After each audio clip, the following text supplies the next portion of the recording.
Allez. Onction, waouh, un grand mot. Exact. Débordement, ouais. Consolateur, oui. Puissance, Inspirateur. Meilleur conseiller. Connexion, ça j'aime ça, ouais, c'est excellent. Excuse. Quand on fait un truc, on dit c'est ça. Ah, ok. Ouais. On peut le voir comme ça aussi. Quoi d'autre? Guide, ok. La paix. Ouais. C'est bon tout ça. Réconfort. Moi, je vais vous dire quelque chose. Je vais être honnête avec vous. Il y a encore quelques temps, quand on me disait Saint-Esprit, je disais oh, peur. Non, je suis sérieux. Je disais quoi? Non, mais c'est vrai. Je suis honnête avec vous. Je sais, franchement, vous êtes vraiment... tout ça, vous avez totalement raison. Et j'avais tort. Mais quand on me dit Saint-Esprit, j'ai peur. Parce que j'avais vécu des choses, j'avais vu des choses qui m'avaient fait un peu peur. Du coup, quand quelqu'un me parlait toujours du Saint-Esprit, et surtout me parlait du Saint-Esprit, ça me fait encore plus peur. Je me souviens d'un épisode particulier où je me suis retrouvé dans une réunion et on était là avec plusieurs, à l'époque j'étais responsable de jeunes, et j'étais là avec plusieurs jeunes de mon église, et une fille du groupe de jeunes avait invité une de ses amies. Et je vous explique, vous allez comprendre pourquoi. C'était une de ses copines de Sciences Po, pas croyante, rationnelle. Et il y avait un orateur qui était là, et au début, il a commencé vraiment doucement, et plus il avançait dans le message, et plus je voyais que c'était comme un diesel qui chauffait, et au bout d'un moment, c'était vraiment waouh, c'était up, quoi.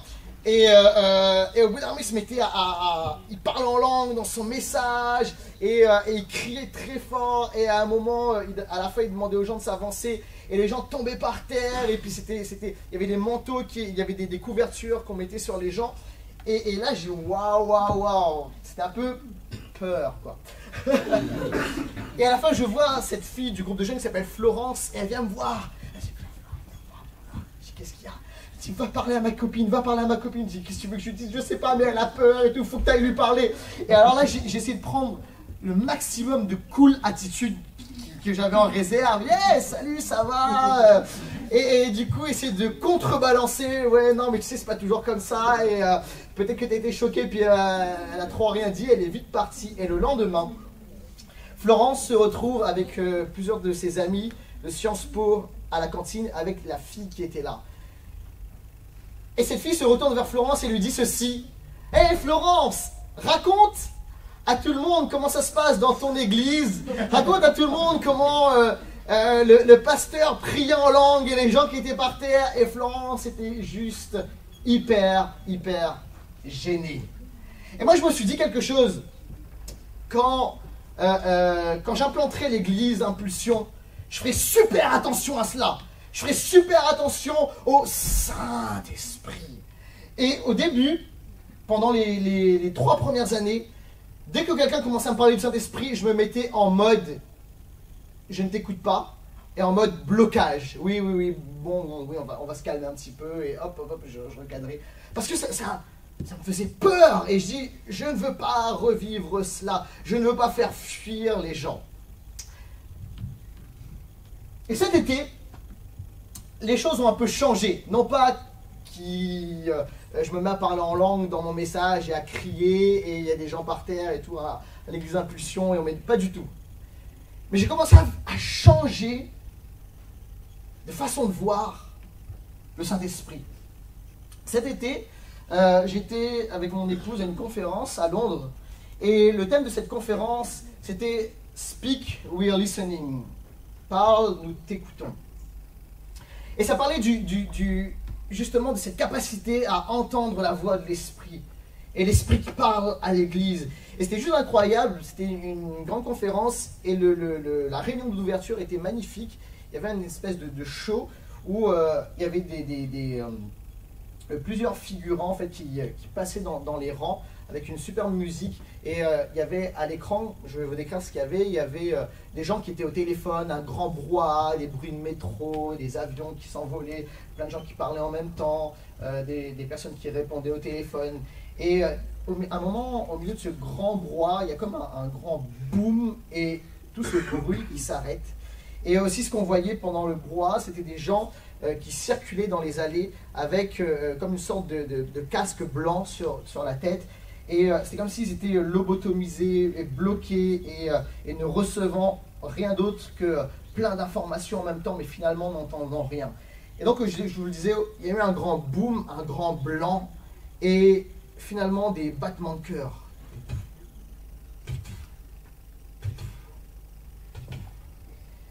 Et cette parole, speak, we are listening. Speak, we are listening. Et on voyait comme des fréquences. Et je me souviens avoir été là, dans cette conférence, et il n'y avait pas de message, c'était simplement ce qu'on appelle l'opener, l'ouverture, être simplement touché par ce que je voyais. Parce qu'auparavant, quelques semaines auparavant,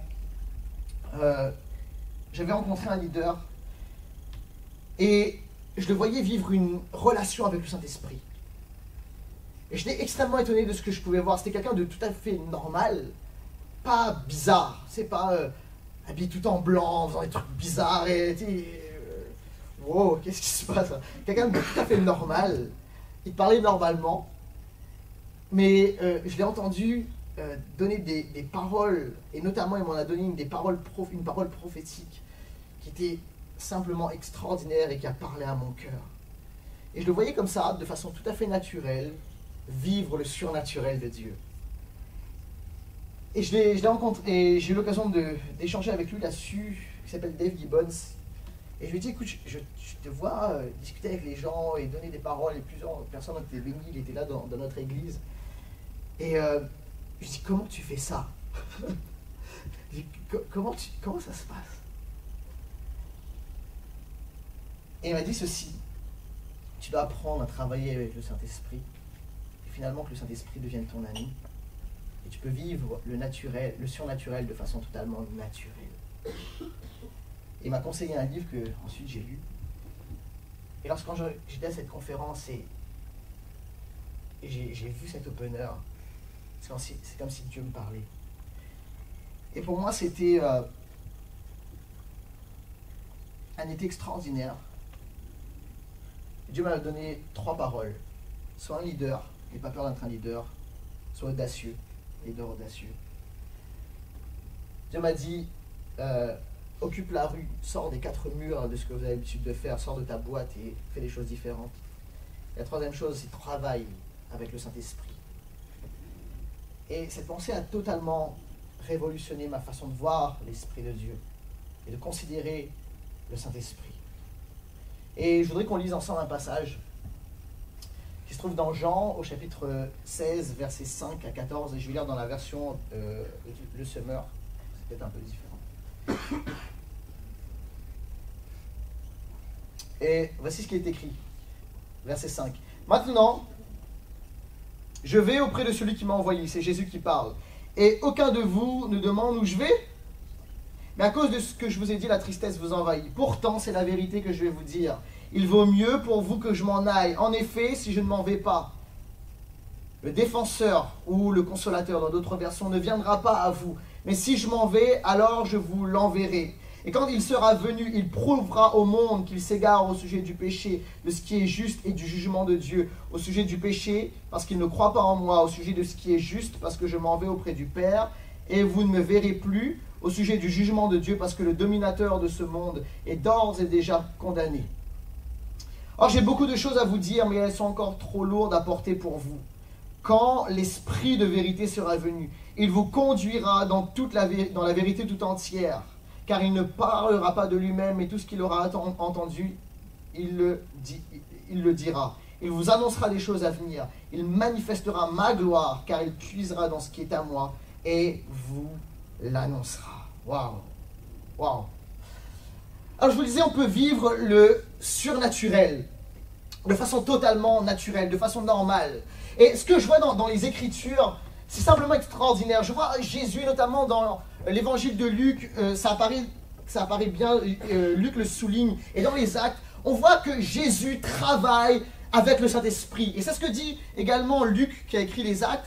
Il continue dans les Actes en disant, rempli du Saint-Esprit, poussé par l'Esprit, les disciples, les apôtres ont fait ça, ont été dans tel endroit, ont pris telle direction, ou des fois le Saint-Esprit empêche Paul d'aller dans certains endroits. Il y a une relation particulière avec le Saint-Esprit. C'est comme si le Saint-Esprit, oui, agissait naturellement dans l'Église et dirige les croyants dans tel endroit, les pousse à accomplir tel miracle, à parler telle parole prophétique, à prononcer tel mot. Il y a vraiment une direction de Dieu. Et moi, je me suis posé cette question. Je me suis dit, hé Laurent, sincèrement, est-ce que tu vis ces choses? Et ma réponse est simple. Me concernant, non. J'ai beaucoup travaillé pendant 3 ans par rapport à l'église Impulsion. On a travaillé fort et on a mis en place des stratégies. Je crois dans les stratégies, je crois dans l'intelligence que Dieu nous donne pour mettre en place des plans. Et je me suis longtemps pas mal fatigué à essayer de faire les choses par mes propres forces.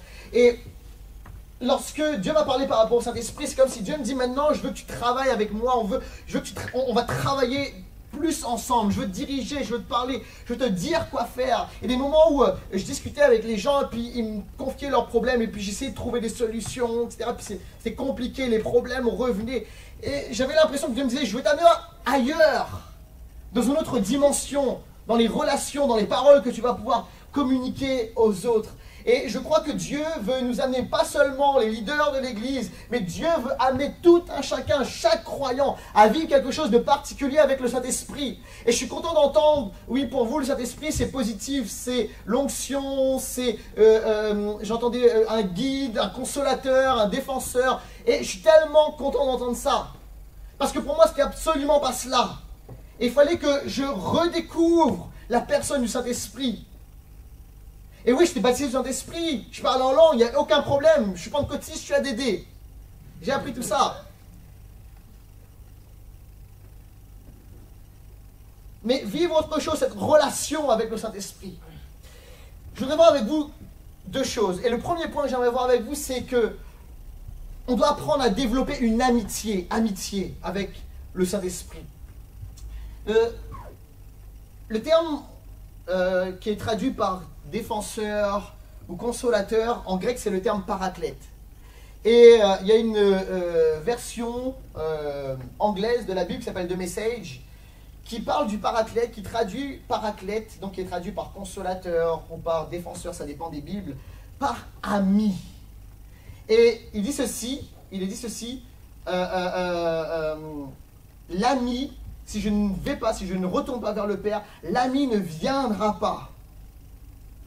Et Jésus dit ceci également, mais quand l'ami viendra, l'esprit de vérité, il vous prendra par la main et vous annoncera toute la vérité. Il vous guidera et vous annoncera toute la vérité.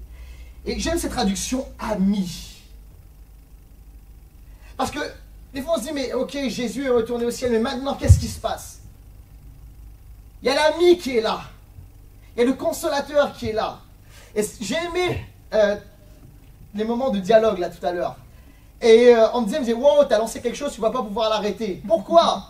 Parce qu'ici, il y a des gens, vous êtes plusieurs ici, personnes, vous êtes amis.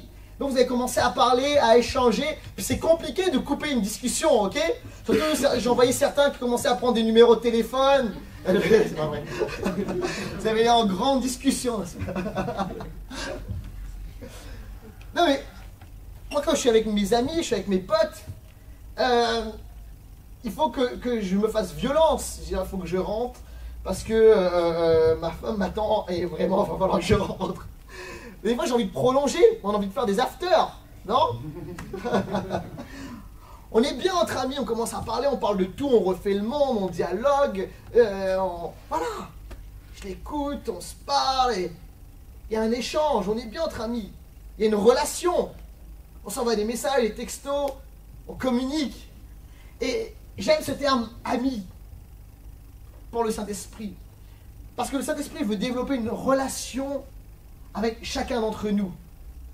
Le Saint-Esprit, c'est pas une expérience. Je t'en vis quelque chose d'intense une fois. Ou bien c'est pas quelque chose de weird, de bizarre. Oh, le Saint-Esprit c'est juste bizarre. Non. Le Saint-Esprit, c'est cet ami qui veut développer une relation, qui veut communiquer, qui veut nous parler. Et la relation, c'est le cœur de Dieu pour nous. Dieu est un Dieu relationnel. Dieu n'est pas un Dieu qui est « Oh, je suis dans mon ciel, petite manicure, pédicure par les anges, et vous, les êtres humains, débrouillez-vous. » Dieu est un Dieu profondément relationnel. Il y a en Dieu une relation. Le Père, le Fils et le Saint-Esprit. Et le Père et le Fils et le Saint-Esprit existent de toute éternité. Vous savez, cette dimension de relation n'existe pas lorsque Dieu a créé le premier homme. Elle dit, ok, bon ben en fait je m'ennuyais, puis j'ai créé les êtres humains parce que je ne savais pas trop quoi faire. Non! Dieu est complet en lui. C'est une communauté. Dieu est une communauté. Dieu est profondément relationnel. Et j'aime il y a des théologiens qui parlent de la danse trinitaire. Le Père et le Fils et le Saint-Esprit qui vivent comme une danse. Et le Père aime le Fils aime le Saint-Esprit aime le Père. Et chacun se déverse l'un dans l'autre, dans l'amour, dans l'amitié, dans la joie. Et ce qui est extraordinaire, c'est que Jésus est venu nous inclure dans cette relation. Jésus veut nous inclure dans cette relation de la Trinité. Et il veut établir une relation avec nous. Comment est-ce qu'il fait ça? Par le Saint-Esprit. Il est remonté au ciel et il a dit, c'est mieux pour vous que je m'en aille et que je vous envoie le Saint-Esprit. Quand Jésus était là physiquement, pendant son ministère terrestre, il pouvait être avec les 12 en même temps.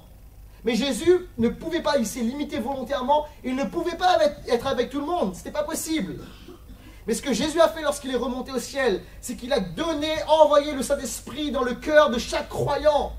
Et aujourd'hui, nous sommes appelés à développer une relation avec le Saint-Esprit. Ça veut dire quoi une relation avec le Saint-Esprit?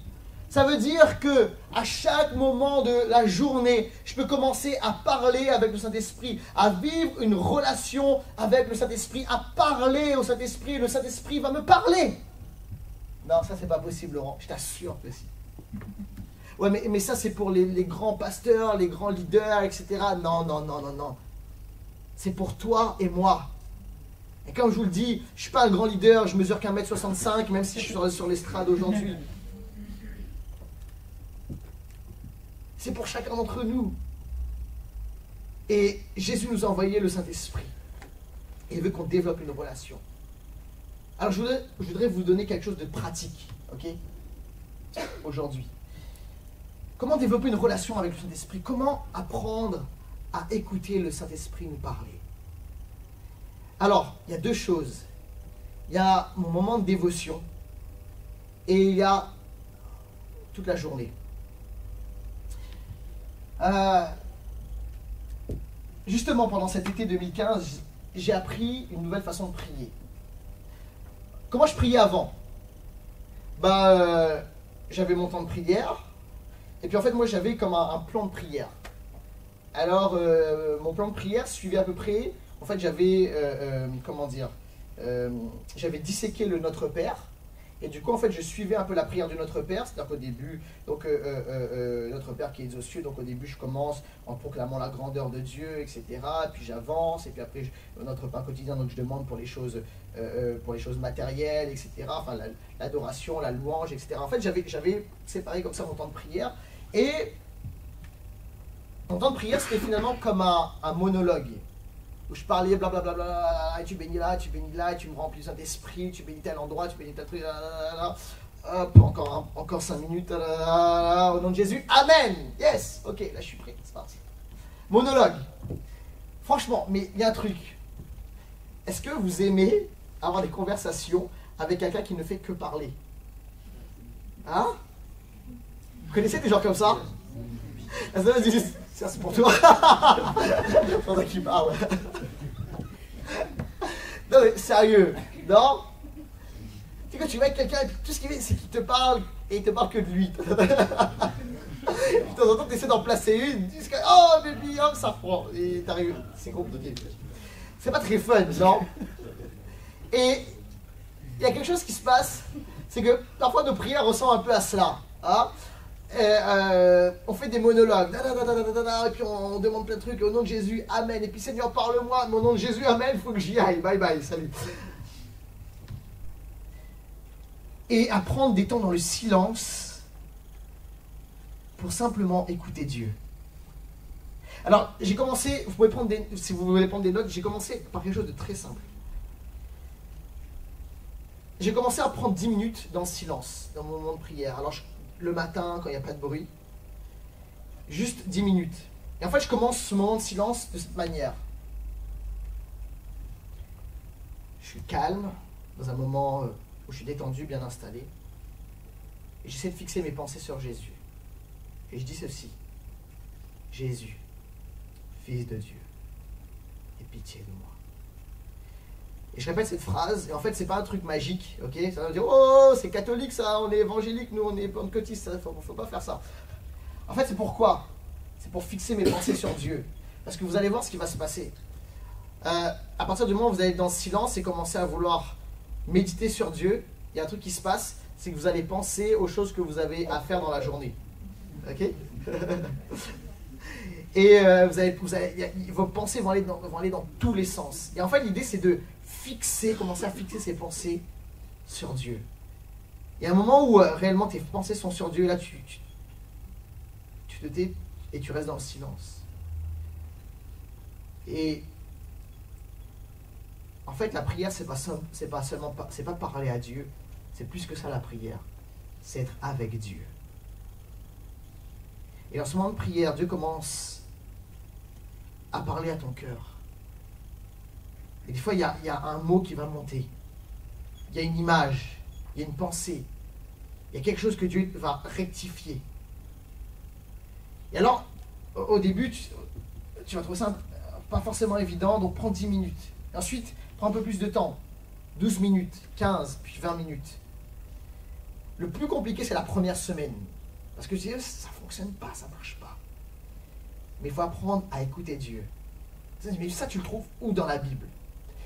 Quand Jésus était 40 jours et 40 nuits dans le désert, est-ce que vous pensez sérieusement que pendant 40 jours et 40 nuits, Jésus était en jeûne et prière? Est-ce que vous pensez réellement que Jésus a fait un monologue pendant 40 jours et 40 nuits dans le désert?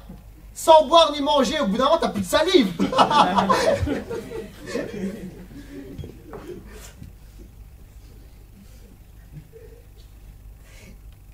Et Jésus était dans ces moments où simplement il écoutait son Père lui parler. Et les Juifs prient aussi de cette façon. Vous voyez des fois dans les psaumes, il y a écrit pause. Des fois vous vous demandez pourquoi il y a écrit pause. Ça veut dire quoi pause? Est-ce que ça veut dire que je dois couper? Qu'est-ce que je dois faire? Pourquoi pause? En fait, pause, en hébreu, ça veut dire c'est là. Et le terme c'est là, c'est je m'arrête, je médite sur ce que j'ai lu. Et donc parfois les chrétiens, on dit oh, au nom de Jésus, amen, tac, et puis on passe à autre chose. Et les Juifs ne priaient pas de cette façon.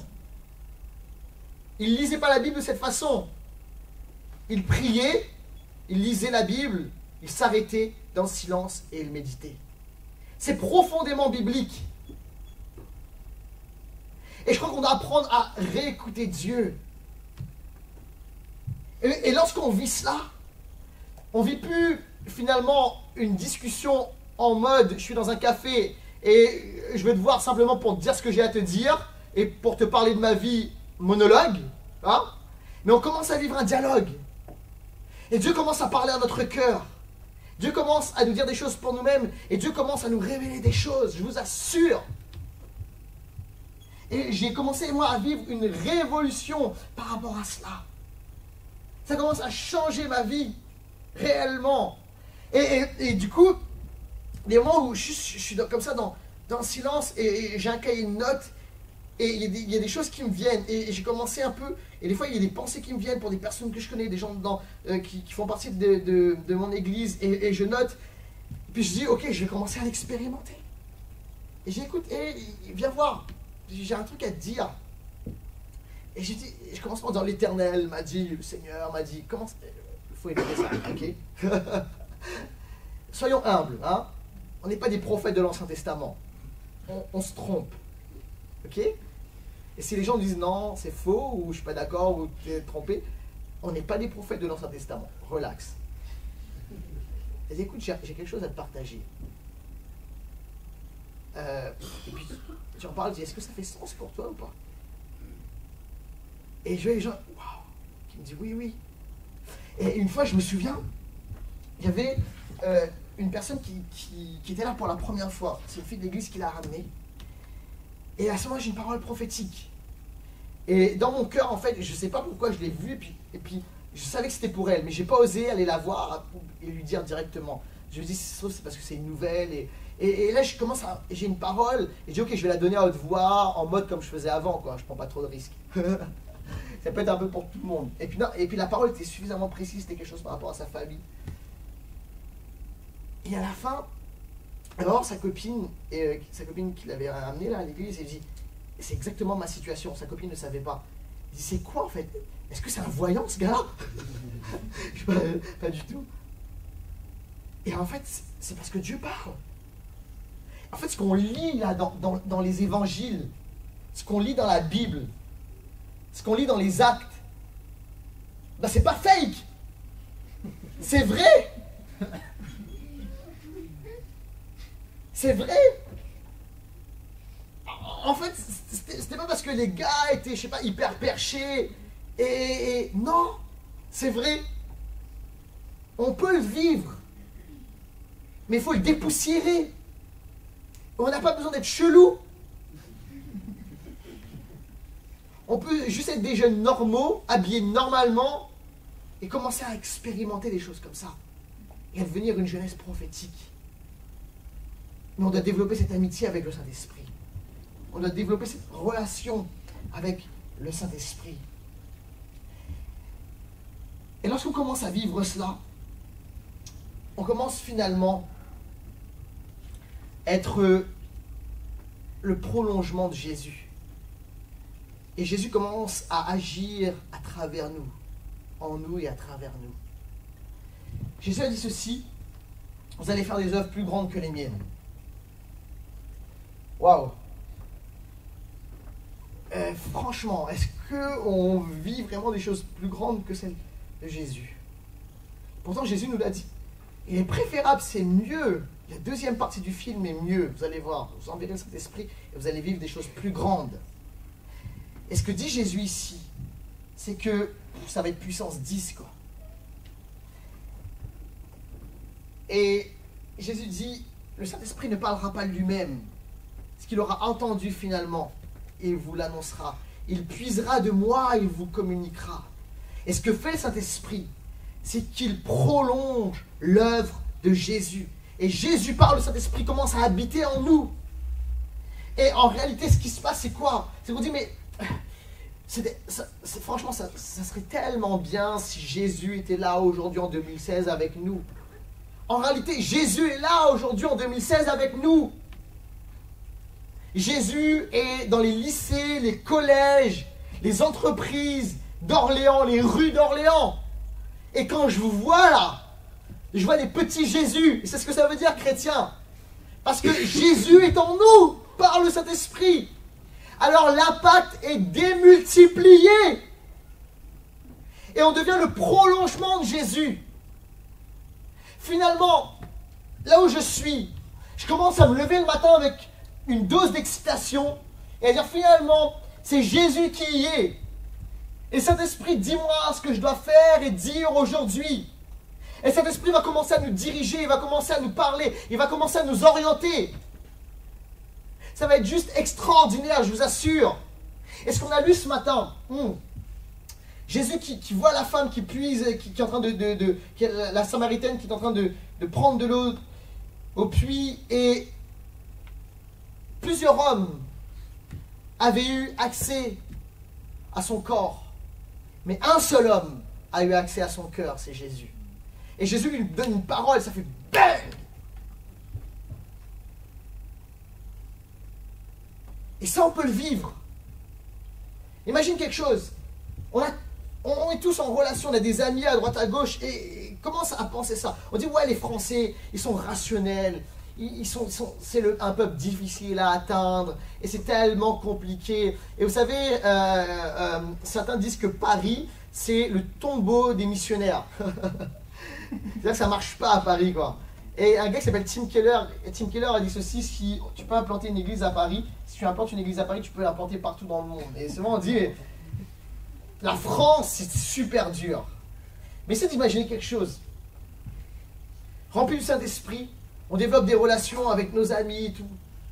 Et là où on est, en parlant, en discutant, on commence à parler des paroles qui viennent du Saint-Esprit et qui font bang dans les cœurs. Imagine ce qui peut se passer. Imagine ce qui peut se produire. Je vous ai parlé ce matin d'une amie à qui j'ai parlé de la valeur. Et il y a une autre histoire un peu similaire. C'est avec une collègue de travail. Et on discute, on échange un peu, puis tout d'un coup j'ai sur le cœur cette pensée. C'est que tu es profondément déçu des études que tu as pu faire et finalement pour toi c'est très important de mettre la culture et tes connaissances en avant parce que tu es profondément déçu, ça t'a affecté d'avoir raté une partie de tes études et il y a un regard négatif de ta famille. Elle m'avait jamais parlé de ça. Et à un moment dans la discussion, je lui dis écoute, c'est bizarre ce que je vais te dire, mais j'ai l'impression que tu as été affecté par un moment, peut-être tu as raté tes études et là elle me regarde et elle se met à me fixer et elle me dit ça se voit tant que ça? Elle me dit j'ai fait une thérapie pour ça moi. Ah ouais.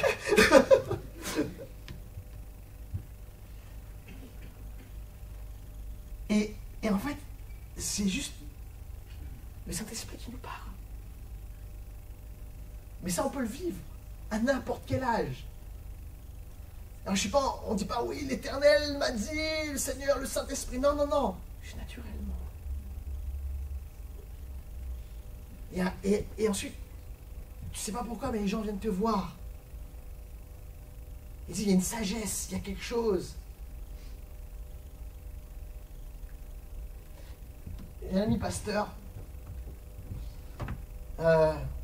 qui vit aux États-Unis.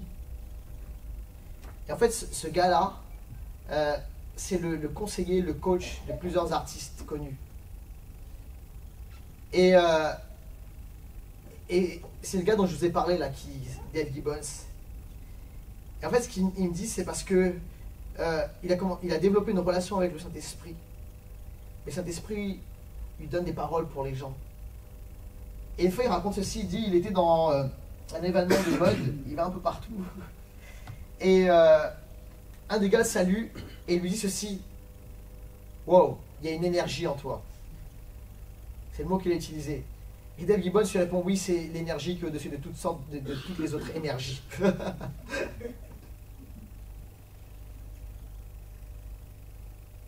Saint-Esprit, en nous.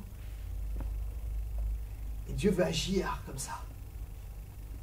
Et il veut que nous puissions redécouvrir cette réalité de l'Esprit de Dieu. On est jeunes.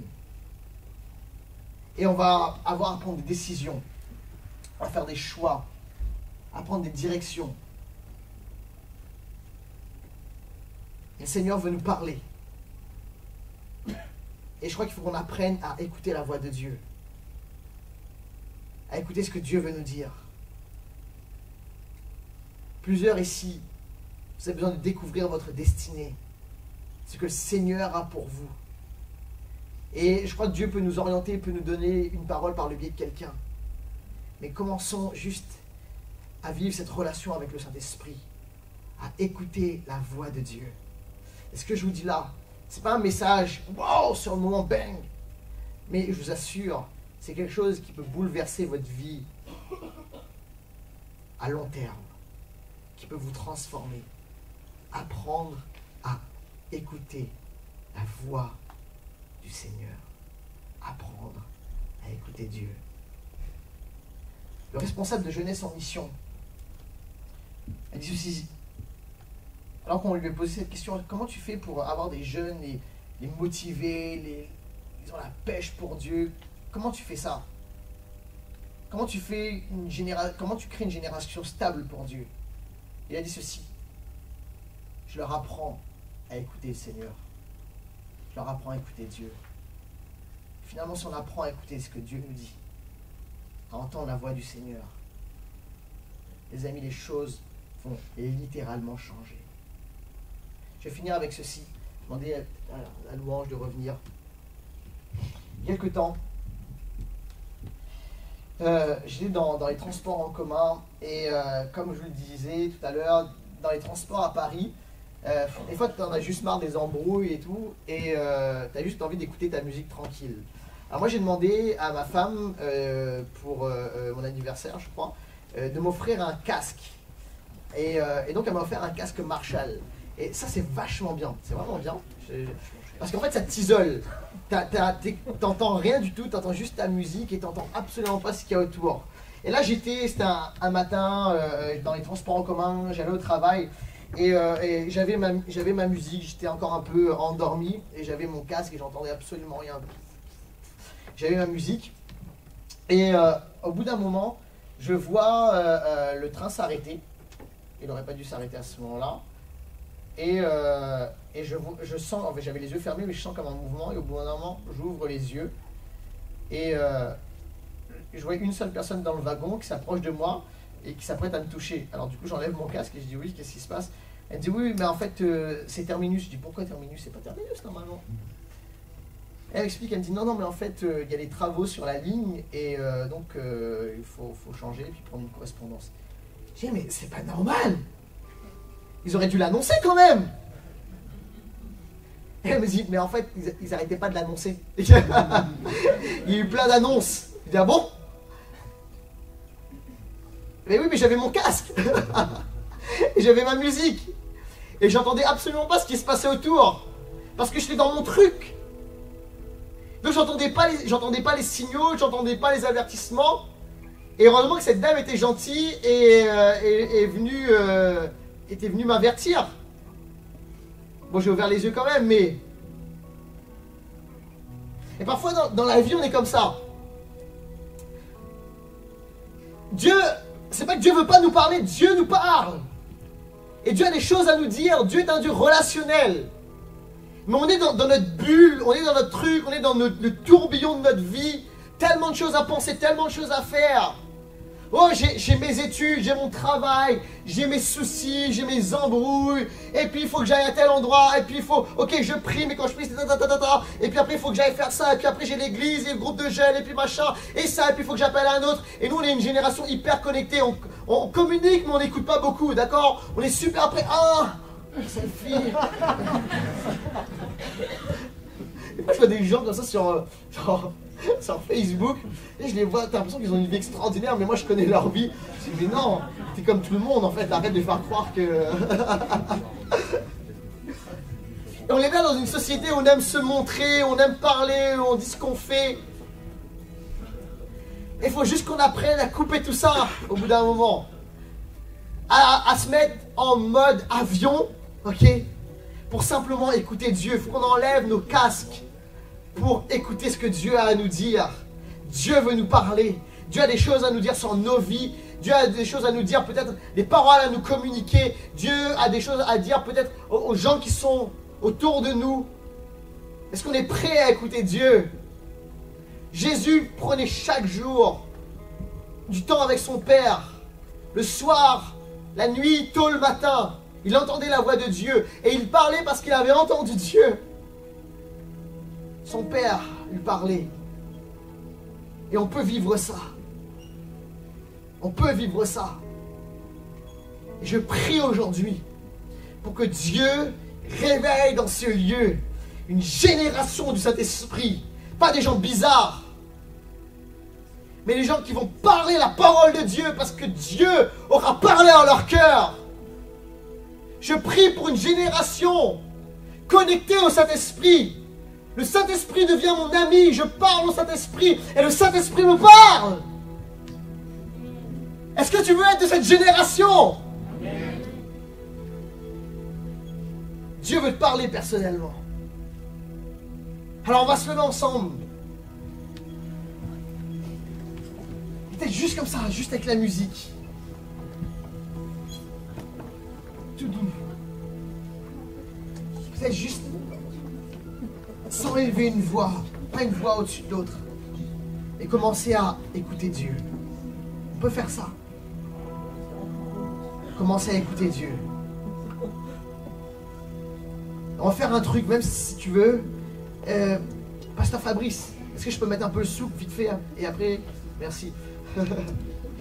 Si vous voulez, vous pouvez même sortir des rangs.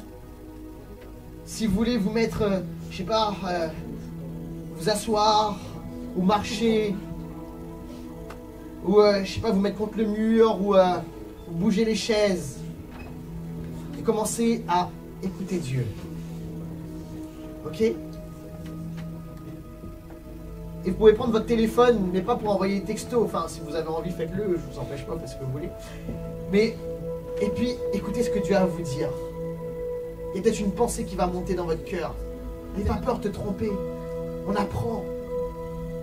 Tu dis pas l'Éternel m'a dit que, et je suis le prophète de Dieu et tout. Non, non, tu dis pas ça. Tu dis humblement, écoute, j'ai ça sur mon, j'ai ça à te partager, qu'est-ce que tu en penses? Dans ce cas-là, on peut se tromper. Commence à le vivre. Alors fais ce que tu veux, là maintenant. Sors des rangs, assieds-toi par terre, sur ta chaise. Laisse Dieu te parler. Tu peux marcher, fermer les yeux, fais ce que tu veux. Sois à l'aise. Dieu a des choses à dire. Peut-être que c'était une parole aussi pour quelqu'un. Tu peux partager cette parole humblement.